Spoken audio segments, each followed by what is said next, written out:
Hi అండి, ఆవకాయ పచ్చడి పెడుతున్నా అండి. ఈరోజు ఆవకాయ పచ్చడి కోసం మొత్తం కాయలన్నీ ఒక 8 కాయలండి చక్కగా నీళ్ళల్లో వేసి బాగా కడిగి తుడిచేసుకొని ముక్కలు కొట్టించుకొని వచ్చాము. కాకపోతే టెంక ఎక్కువ లేదండి, కొంచెంగా కాయ ముదరాలో ఏమో తెలియదు కానీ ముక్కలు అయితే బాగానే ఉంటాయి. పెద్ద పెద్ద ముక్కలుగా కొట్టించేసుకున్నాం, అన్ని ఈ సైజు ముక్కలు అనమాట. వాటికి మొత్తం రెడీ చేసిందంటే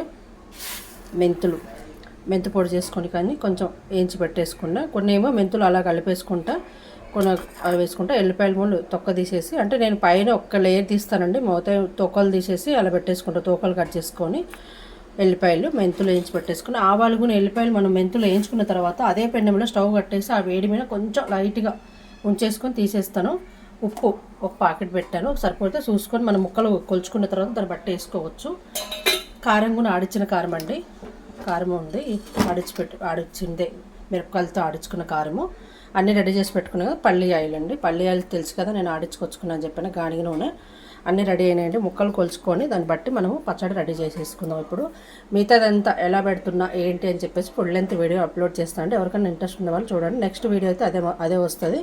ఇప్పుడు అల్లం వెల్లిపాయ పేస్ట్ ఒక్కటి రుబ్బు పెట్టేసుకుంటే రెడీ అయిపోతుంది. ప్లీజ్ నచ్చితే లైక్ చేయండి, షేర్ చేయండి. మీరు ఏ విధంగా ట్రై చేస్తే నేను నెక్స్ట్ వీడియోలో కంటిన్యూగా ఎలా పెట్టాను ఏంటని మొత్తం డీటెయిల్గా చూపిస్తాను.